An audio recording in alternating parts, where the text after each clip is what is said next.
Shalom, shalom, shalom mtu wa Mungu. Hii hapa ni Biblia takatifu. Wengi wanaichukulia tu ni kitu cha mchezo.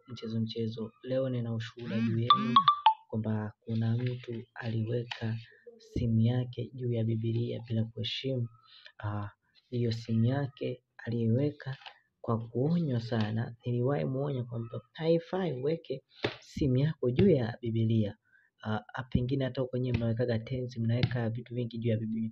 Sasa simu yake mara kwanza nimemuonya, mara pili kaa nimemuonya, mara tatu simu yake kama ameiweka hapa imekufa ghafla, imepigwa na shoti na ni simu kubwa. Amebaki akishangaa. Kwa huyu ni Mungu. Ukisoma katika Yohana 1:1 inasema mwanzo palikuwa na neno, neno alikuwa kwa Mungu, neno alikuwa ni Mungu.